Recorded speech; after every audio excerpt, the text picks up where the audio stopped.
Okay, so for those of you that are regulars here, I'm just going to do the first 5 minutes, just mobilisation on the land, and then head on to the machine. It's slightly different this time, 15 minutes warm up with a little bit more description about where we are. Well, I am getting feedback still. I don't know if anybody's got anything. Have you, Judith, you haven't got a phone in the background, have you? That's on as well? No. Sophie, just turn your volume off just in case it's you.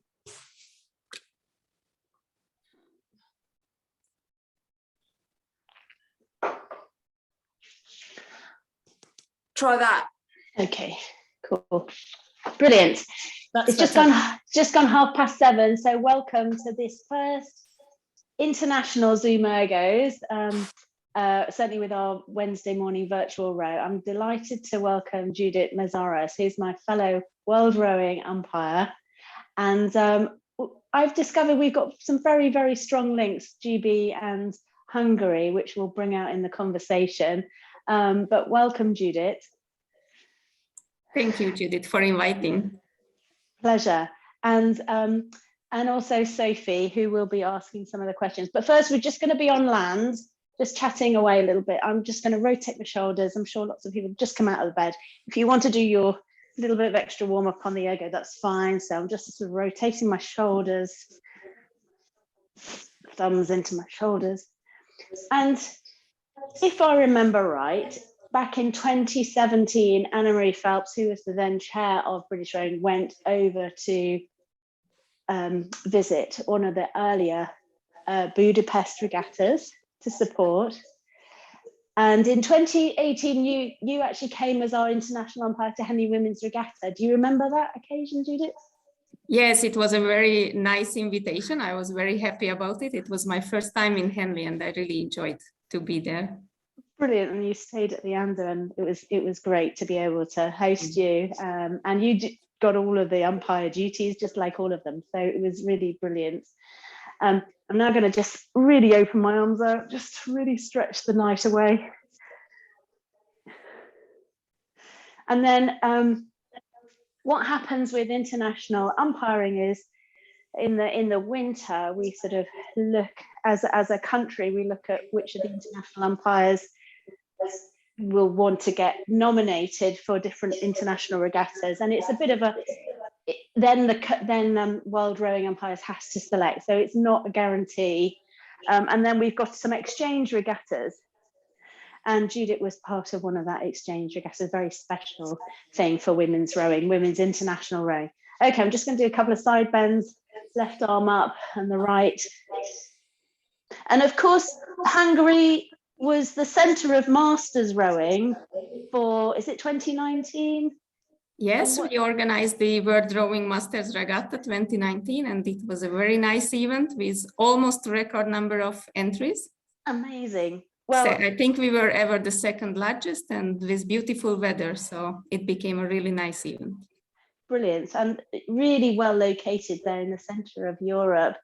And I think with masters rowing, what's always impressed me, and as I do my the last body warm up, just rotating my hips, 5 one way, 5 the other, is the boat rental. So in masters rowing, you know, not everybody can have their own boats, and there's a massive boat rental operation with the boat builders, and you know, it's just a major operation, isn't it? So huge support.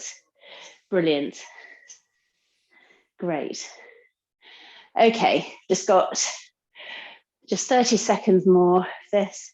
I'm now just going to lift my right knee and left knee just to get going. And for those, I would be wearing this, but it's a little bit chilly. This is the t-shirt that we got given.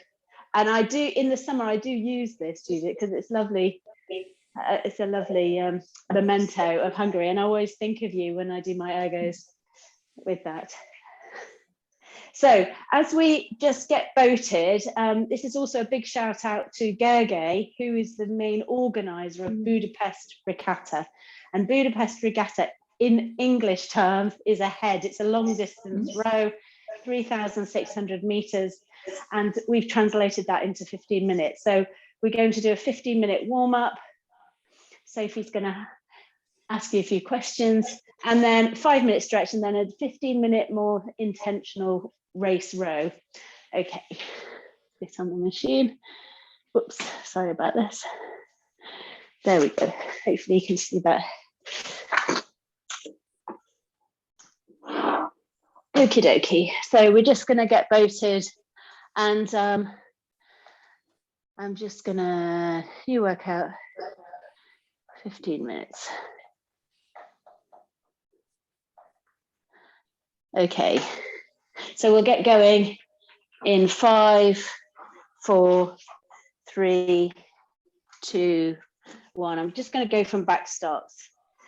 Okay, so where would we be voting from, Judith? And then I'll just work up the slide for 1.5 minutes and then ask Sophie to ask her questions. Where would we be voting from? Is this a normal place, or is it in the middle of an industrial place? No, this area where the regatta is now organized, it's a kind of a city park, but it's not that occupied city park. So no infrastructure, nothing there. Everything the organizing committee is building there, even the boating docks and all the infrastructure. So, but that's a nice place for us because it has enough space, and we are not disturbing anybody. You're not disturbing anybody, but all of the infrastructure you have to bring in. Exactly. All the changing rooms happening in tents, all the mobile toilets, the boating docks, everything is just built by the organizers the days before. Brilliant. Okay, I'm now going to do body lean. So letting the hands lead the body over. So really good to have your own warm up, especially when you're going to different places, a new bit of river.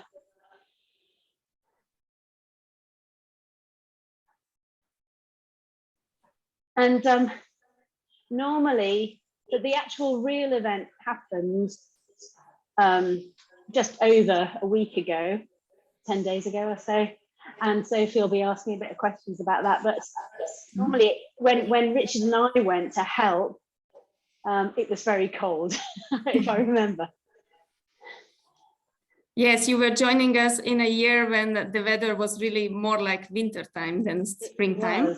This year it was much nicer, a tiny bit of windy and a bit chilly in the morning, but beautiful bright sunshine. Brilliant. And I think when I went, I noticed there was a Thames crew, and Thames 8 had gone over, almost like a training camp and then a race to finish. So, and this year I saw from the results that a single sculler from Great Britain, from Newark Rowing Club, went to compete. Yes, exactly. It was really nice to have the regatta again, because for 2 years it had to be cancelled due to the pandemic. And now it could be organized again. And apart from the Hungary as hosting country, there were crews from 7 more countries. So as you mentioned, even a single sculler from Great Britain, and as well crews from the surrounding countries. So Croatia, Serbia, Italy, Austria, I think Czech Republic and Poland. All of these nations gave us entries. Brilliant. Okay, was it much different from when was it much different post-pandemic? Actually now, because right now when it happened 10 days ago, there was no more pandemic restrictions, so you didn't need to wear a mask or anything. So right now it was pretty much back to normal on the regatta. Yeah. So now I'm working up to full slide. Would you say that it went well? Everyone was just pleased to be back? Yes, I think it went fantastic. And I think there was almost 600 rowers participating. Wow. And of course, the number of entries were not as big as before the pandemic, but still we were welcoming 55 eights. Wow. 4 women quads. And as a new event from this year, there were single sculls, so even 14 single scullers were racing. Amazing. Okay, we're just coming up to our 5th minute of the warm-up. So just make sure you're at full slide. And where we're paddling across the river and onto the main part of the River Danube, but close to the edge as we paddle upstream, because I think the race is downstream. And we're actually on the main channel of the River Danube, but at the side, there's a little island that we are paddling up, and the racing course is the other side of the island. Okay, over to you, Sophie. Yeah, so as Judith said, we're rowing on the River Danube. It flows southeast for approximately 1,770 miles. It runs through or borders at least 10 countries, starting with Germany, going through Austria, Slovakia, Hungary, Croatia, Serbia, Romania, Bulgaria, Moldova, and Ukraine before it goes into the Black Sea. When I was researching, I noticed that the Budapest Regatta forms part of the Capital Cup series, which I presume that the goal is to connect rowers across Europe. Can you tell, do you know much about that at all? Sorry. Yes, actually the organizers realized some years ago that every country is organizing some kind of head race for AIDS. And they started to make a common effort to combine these efforts, and which is good both for the rowers to have different stages of the regatta, and also good for the organizers to sharing the experience among themselves. And in 2015, they started to base this Capital Cup, which means that now it has 4 events. So right now, beside Budapest, there is a competition for AIDS in Zagreb, in Prague, and Vienna. All of them are in head race, but different lengths of the regatta. And yeah, if you are having a crew and you are going to all 4 of it, you can add up your points, and actually at the end, they announce a result list for the World Cup, so for including all 4 locations. Have you been to all of them, or have you just been to a few? No, I was only umpiring on the Budapest Cup, but I know that a lot of our crews are going to different regattas, and I know some of the crews, even some Croatian crews who keep coming back to Budapest, and I know that they are going to all the 4 locations. So it's really nice international connection. And before we go on to the next sort of question, Judith, with all these crews coming and traveling internationally, albeit without having to cross water, unlike the UK, how do you manage for boats? How do they manage for boats? Yes, that's an interesting question, because certainly a lot of crews cannot come with the trailer for such a long distance and only one-day regatta. So if they need a boat for rental, the organizers are helping with the boat rental. The challenge is that Hungary is not having that many of AIDS, good quality of AIDS across the country. So sometimes even it was a very nice rowing friendship that foreign clubs like Austrian clubs were renting out their own boats to help our organizing committee. That's brilliant. And it really shows, I think the thing that really impressed me when I went is this massive international network, enough international collaboration to enable people to row and network with each other. Yeah, it's a very nice collaboration, and even if you think about it from the organizing committee perspective, it's a huge organization how those boats which are rented out like 2 or 3 times during the regatta, how the crews can change on the pontoon on the regatta. Yes. So that's a part of organization as well. Definitely when we were doing the briefing, when Richard and I were there, it was definitely a hot spot, especially since the boating area is on one side of the river, and then you have to cross the racing line to go up to the start. Yeah. But they were very good, very good. We're at 9 minutes. Thanks, Di. I've got one more question, if that's okay. So you touched on the organisation of it. Does it take? Can you talk a little bit more about that in regards to, like, obviously it's such a large regatta to undertake with so many people coming from different countries. Does that require a lot of collaboration? Yes, it's a big collaboration, and all the honor for that goes mainly for the club called the Danubius National Boating Club. This is one of the biggest Budapest rowing clubs, and they are the main organizers. They are located across from this regatta. Even there is the Margit Island in middle of Budapest. Their boat house is there. And since the event was growing bigger, the Hungarian Rowing Federation joined in as well. So they help also and assist with the organization. But literally, it's mostly this single club who does it. Months before they start doing all the organization, usually the entries are getting open like about 1.5 or 2 months before the event. And also, as we mentioned, this location is a city park and no infrastructure, so that requires a lot of organization questions. And the other main part of the organization, this is the mainstream of the Danube, where the normal boat traffic is happening on daily basis. So it's a rough boat traffic, both the huge touristic ships and the cargo or commercial ships.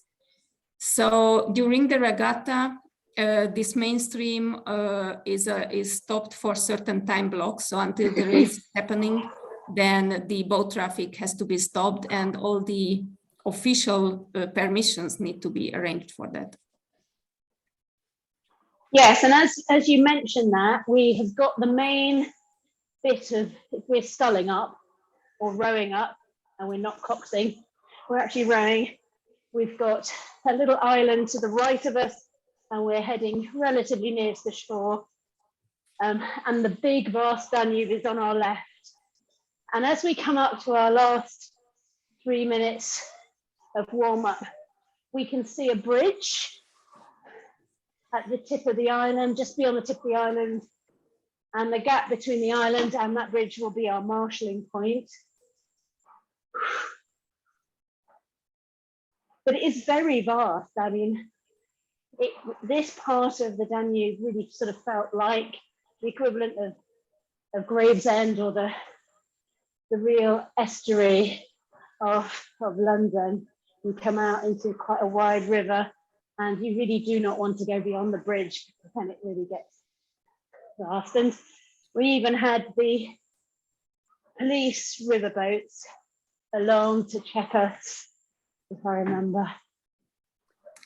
And as Judith mentioned, when you go to the start, you pass this island, and above the top of the island, there is the warm-up zone. So between the top of the island and the bridge, which is coming as the North Railway Bridge of Budapest, there the organizing committee marks the warm-up area. In the first years, it was not clearly marked, the warm-up with buoys. So it was always a problem that some crews were rowing far away and we couldn't get them in time to make the start. But based on the lessons learned, it's working much better now. That's perfect. It's 13 minutes gone. You've another 2 minutes of your warm-up. So in this last 2 minutes, I'm just making a note of where we're rowing, closing my eyes maybe if I'm in an 8. Judith, what's the language used at the regatta? Well, among the umpires, let's say mostly Hungarian. When we have guest umpires coming, like Judith and Richard was there, then we use English. And with the crews, mostly English, or sometimes we try to use the language of the crew if we have a chance to knowing that language. That's fantastic.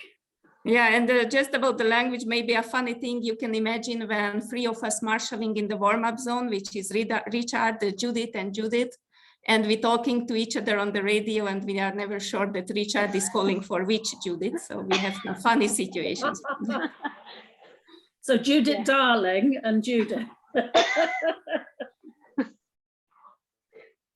And I remember the year we were there, the event was trialing the new single sculls with just 4 international scullers, wasn't it, Judith? Yes, And in how high is that? 2019, it was a trial period for the single sculls, how they could fit to this event. That time, the organizing committee made an invitation for the 4 best single scullers, only men. And since it was a successful event, that's why this year they opened it for the single scullers. Now it was by entry, not by invitation anymore. And there was 9 men single scullers and 5 women single scullers. Brilliant. Do you get many Okay, that's the end of our 5 minutes, coming 50 to minutes. watch? Sorry, Sophie, we all spoke. Sorry, do you get many spectators, Judith? Yes, there are spectators. I would say probably the bigger part of them is just coming from those rowing clubs who made the entries, because it's not that value city parks, but even some people just walking nearby come and watch it. So it's really nice, and really nice to see all these rowers on the big Danube. It's not happening too many times in the middle of Budapest. Well, especially if you have to ask for the commercial river traffic and the tourist river traffic to stop, because I'm sure it's very busy. So, Yes, it's very busy, and coming back to that traffic stop, it's always a key question that the regatta has to go by the time, so we cannot gather big delay, because those traffic is just waiting there and they want to pass. brilliant, brilliant. Okay, I'm just doing a bit of stretch. So I've got kneeling, left leg in front of the other, just to open up the hips. How are we doing for our time of rest? Okay. We're 1 minute 15 into the rest. Okay, I've lost track of my rest.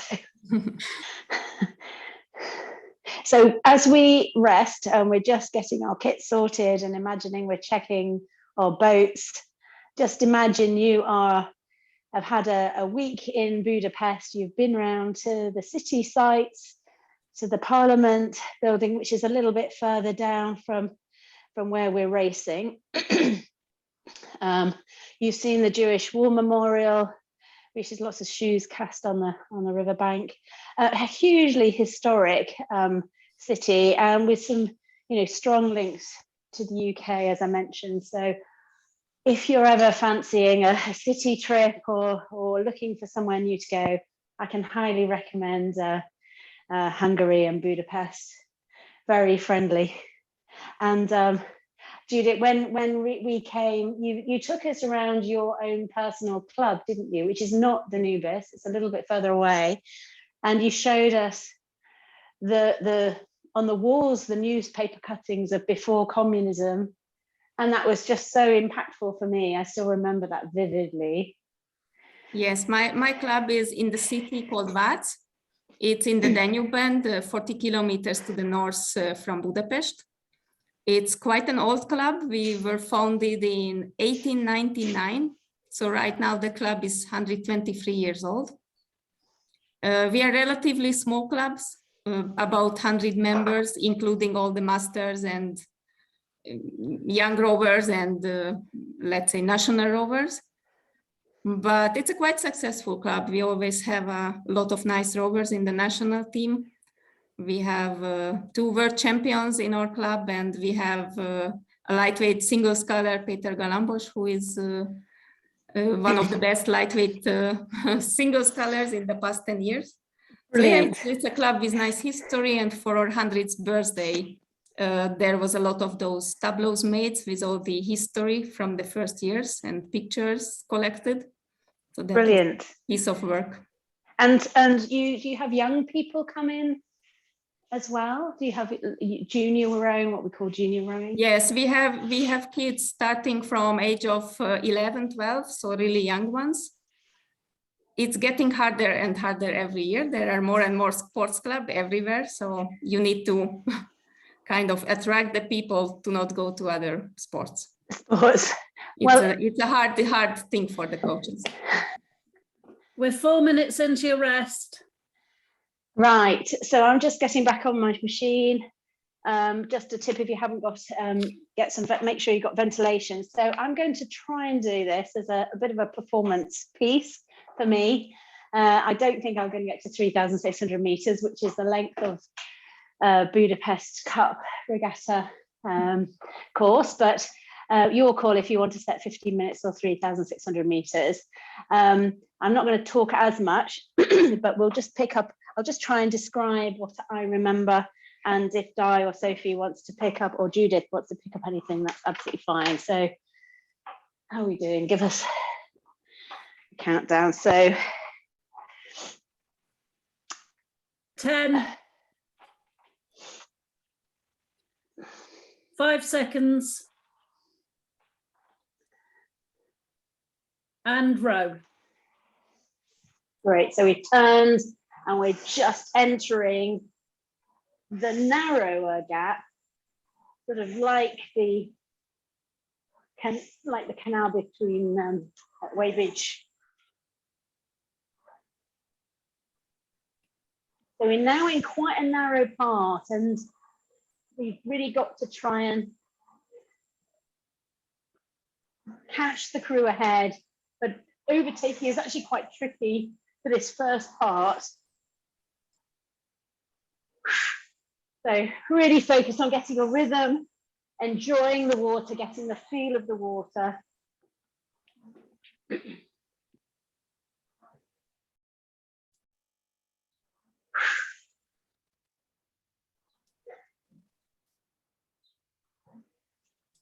And we've got the island on our right, quite big, a lot of trees, quite nature, full of nature.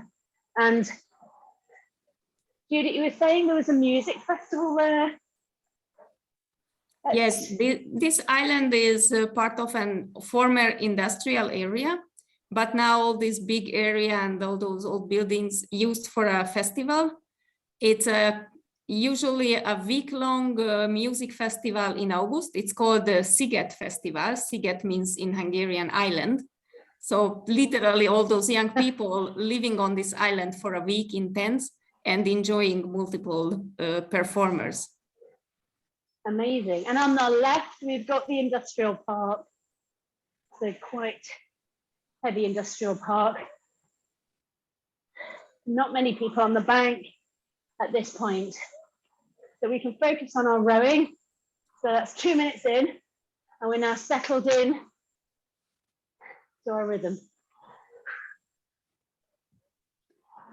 What would you say is the most difficult bit? What's the most difficult thing to for the umpiring at this event, Judith? I think from umpiring perspective is pretty much to get all the crews at the start on time, because as we mentioned, it's the docks are very, very busy area. It's not like a huge opportunity or a big area where they can go on water. And then to line them up and ensure that they can start by the start time. Basically, the plan is that they start every crew 1 minute. But for example, this year they were starting with 30 seconds intervals just to make it more interesting at the finish area, that they are closer to each other. And the umpires are not following down these crews in this small stream between the mainland and the island. So actually when we let them go at the start area, next colleagues are at the finish line to see the crews. Yeah, and interesting in the middle. Yeah. No, actually we have maybe 1 or 2 umpires, or maybe you could rather call them marshals, who are standing on bridges, which is going across this small stream. It's more for safety reasons, or more as a checkpoint that we can say which crew passed that checkpoint.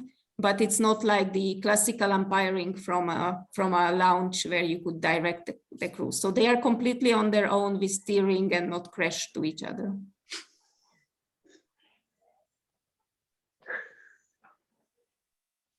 Great. So so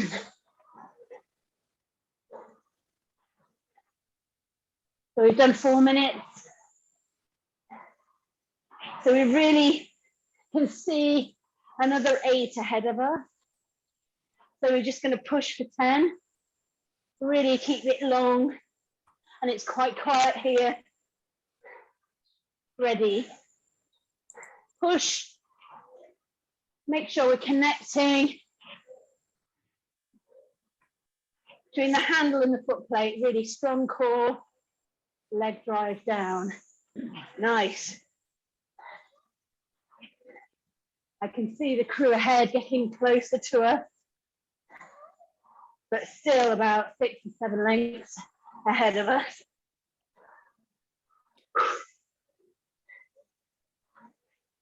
Now, as we head down the island, I know in a couple of minutes, as we reach the last 500 meters or so of the island shelter, there is marked on Gergely's amazing map, rough water.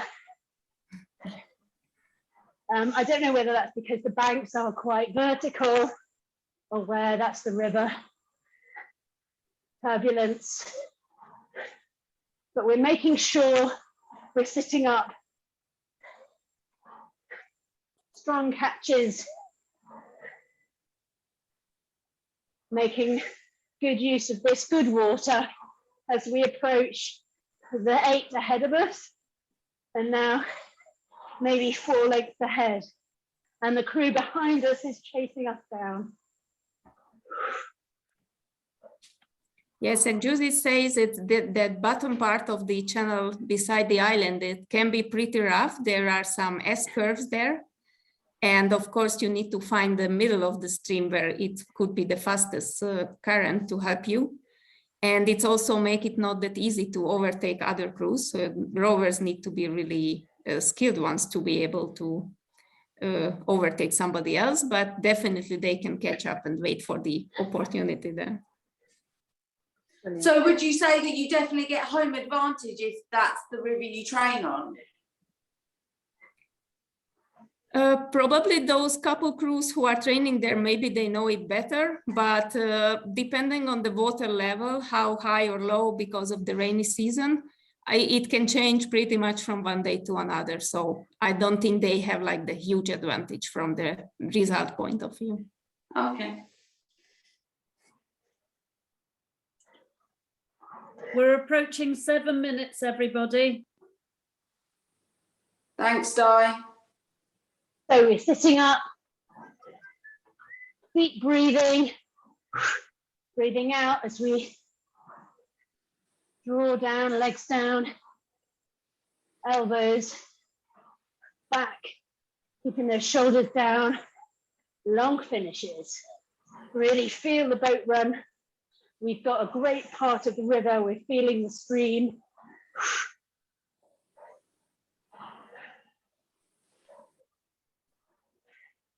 And you're halfway through this row. Well done, everyone. So we've got a great platform now. In about 1 minute, we're going to get to this rough patch, which will take us maybe a minute and a half. And the crew ahead is now just 4 lengths. And after the rough patch, we come out of the island shelter, and we, at about 5 or 4 minutes to go, we cross, or whether we row past the boating area.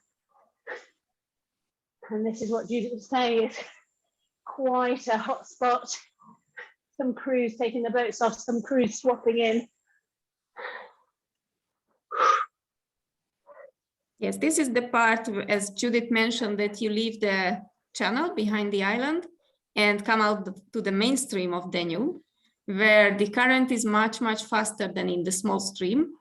So it's actually can be interesting for crews all of a sudden to experience the bigger current, but it helps them to reach the finish line much quicker.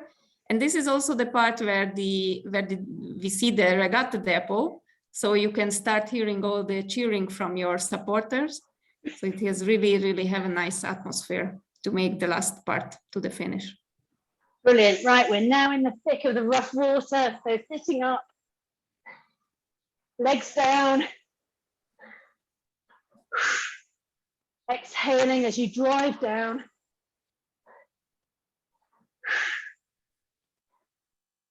And when I went there was a special tent with Down syndrome children where there was a special initiative where they were paired up with a national athlete, and they did a little competition, and that was a really lovely thing to see, and we can hear them cheering as we come out of this rough patch. Yes, it's a very nice tradition on this regatta that always inviting some Down syndrome kids to the regatta and also supporting the Down syndrome foundation. This year they were here as well. Wow. And between the different divisions of the regatta, on the land there is a stage built with ergometers, and as Judith mentions, these Down syndrome kids are paired up with an athlete, with a rower, and they are racing on the ergometer, something really short, like 200 meters, and the result is formed based on the timing of the Down syndrome kid and the national rover. They make an average, so then they can get some kind of prize for their results, and it's a really nice tradition. Definitely, and I think in the Friday before the event, there was a special reception for all the athletes and the organisers and representatives of these organisations. So just the networking, which obviously we've not been able to do for a while. Okay, we're coming up to our last 4 minutes. So we can hear all these people cheering. We've come out of the rough bit, and we've got clear water ahead. It's a little bit odd, the stream, but we're gonna use this next 20 seconds to feel the stream as we're in the main part of the Danube. And when we get off the water, Judith, what are we looking forward to eating and drinking? That's a solved question. So even though there is no infrastructure, they always organize food. Usually it's the traditional Hungarian goulash soup, and the teams can buy a ticket for that. And we organize some tables and benches there, so you actually eat there your lunch right at the course. And yeah, for the younger ones who like partying, they also have a kind of after party, usually Saturday evening, somewhere in the middle districts of Budapest. Marvelous. However, we got 3 minutes to go, so let's drive it on. We can smell that goulash coming over the air. Okay, we've caught up with the 8 ahead. We're just 2 lengths behind them. So let's give it a push. Ready? Push for 10. Go. Connect and drive. Feeling that stream. We're now in the stream, really flying.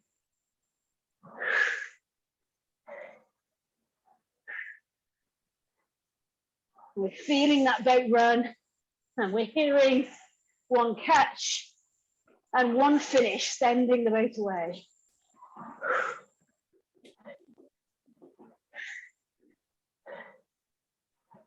Last 3 minutes, everyone. Make them count. Last 2 minutes. 2 minutes. Gosh, that minute went quickly.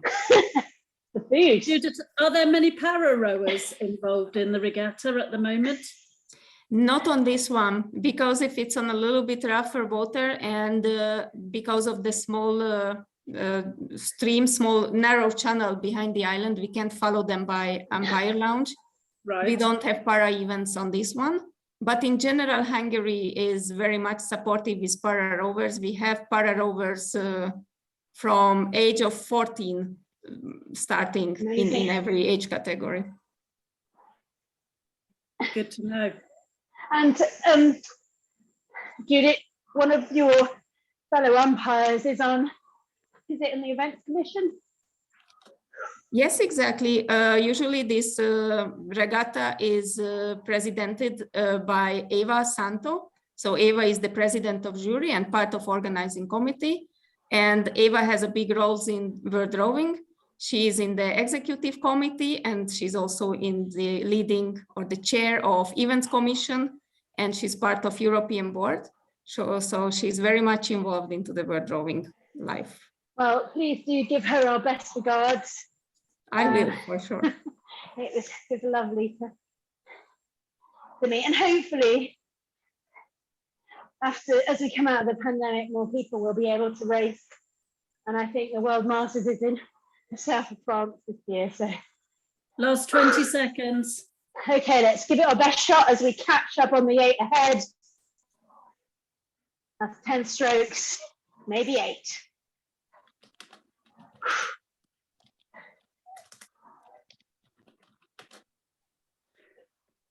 Last stroke. Wind down. I'm just going to cool down on the machine a couple of minutes. Oh, well done. That went very quickly. I would not have done that without the commentary.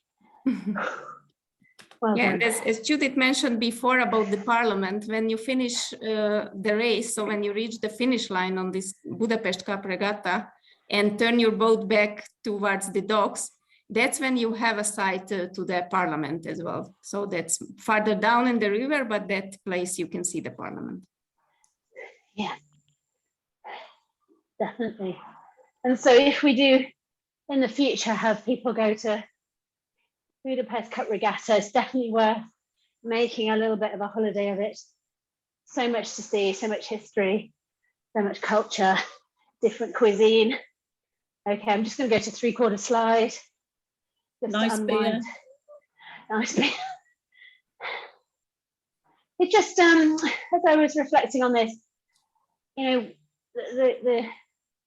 the way water and rivers and oceans connect us as people is really quite special.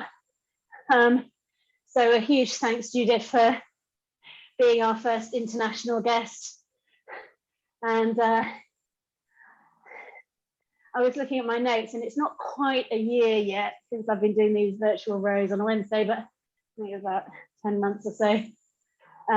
So this is a very special time for me, especially since we've not been able to travel internationally. So huge thank you, Judith. Thanks for the invitation. My pleasure. And give our best regards to your father and Eva and Gergely, and we wish, I'm sure he's probably starting to recover from all the organisation now. Yeah, I'm So sure. huge well done. Okay, so I'm just going to get off the machine now. Thank you, Sophie. Thank you, Di. Grab a drink. I'm just going to do a couple of stretches, but do come on off chat, and if you've got any questions to ask Judith in the next sort of 2 or 3, 4 minutes, please do. So I'm just gonna, just kneeling down here, left arm across the right, really stretch the shoulders. And Judith, you still row. I know you've been at the desk today for me. Yes. But, I was quite lazy this winter. I was not doing any big training. But yes, we do row together with my father, sometimes even racing in the masters. We are not good rowers, so we are doing it for fun. But it's really something special to row with your dad. So we are training with him together, and I have my ergometer in the garage. So yeah, all the equipments are given to train. well, if ever you want to join any of our Zoom algos, you're very welcome to. It's just sort of sign up. It certainly helped me be motivated. So okay, I've now got my right arm. So any questions for Judith? Anything at all you want to ask? Thank you for joining. Di. Yes, I just see that in the chat, Di shared the video for inspiration from earlier years of Budapest Cup. if you have time to look at it, it's really giving back the atmosphere, and you can see Definitely. the environment, the landscape, and everything about the regatta. Definitely. And just remind us all the crews that came. You mentioned at the beginning where all the crews came from, and I wonder if one year there can be actually crews from all 10 countries that the Danube rose through, maybe once Ukraine has got some peace back. Yeah, especially now.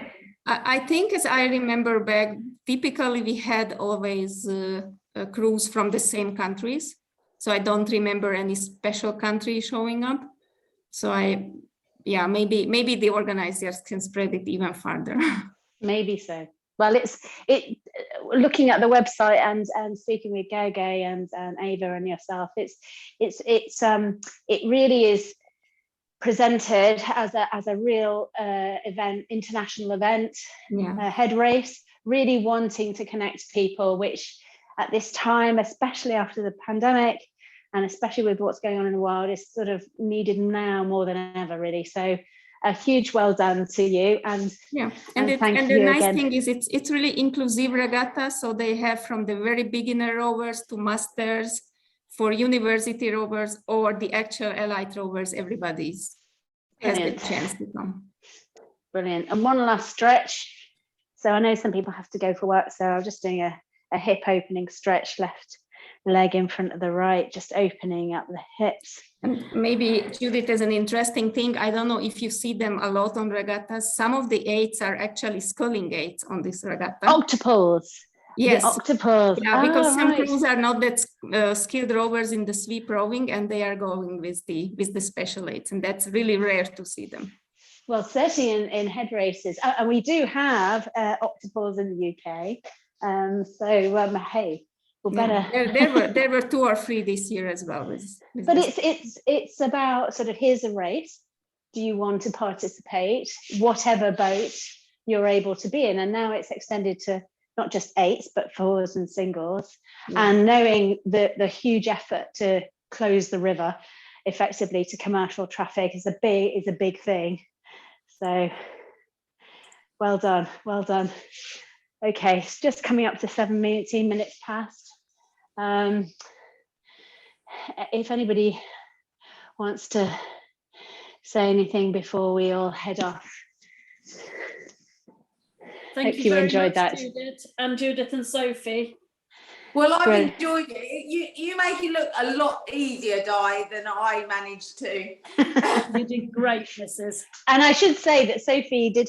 I mean, this is the risk of chatting over Zoomagos. You get to know a little bit about people, and so at one of these chats, I found that Sophie had a degree in international politics. So I thought, okay, come and help me do the research for our international events. So well done. It was lovely to meet you, Judith. Thank you. I am happy to meet all of you as well, even those who I've just seen ergoing and didn't have a chance to talk. It was brilliant. Thank you. It's really nice. Makes me want to go. Well, hey, that's the idea. Yeah, good. How did your masters race go? Milton Keynes 8 at the weekend, Lucy? It was good. Yeah, I thought it was good. We came in the middle. We came 7th in the E's out of 14. Unfortunately, we entered in D's, but then our stroke got ill. So technically we were an E, but we were like 6th in the D's out of 7. So that doesn't sound quite so good, but I thought it was good. It was a really nice, good, hard, solid row. And enjoyed it really. Dart Totnes beat us by 16 seconds. Ah, wow. So they looked pretty good. They were right in front of us, and Oh wow. Well, I mean, you did have a sub at the last minute, so well done for doing that. And Judith, I should explain that last weekend was a big 8s weekend in the UK. The men's eights head on the Saturday, and the masters or vets head on the Sunday. So, and Lucy was racing there. So it's nice that all these regattas are back after the pandemic. It's really nice to see. Definitely. Great. Well, thanks for joining, Lucy, and thanks everybody for joining. Great to see you, Gergely, and great to see you, Colin. Brilliant. Have a good week. See you next week for the second part of the Dart Totnes extravaganza, their 50th year. So Okay. Brilliant. Have a nice day to all take of care. you. Bye. Bye. Bye. Bye. Thanks, Thank you, bye-bye. Judith. Thanks, bye. Thank you.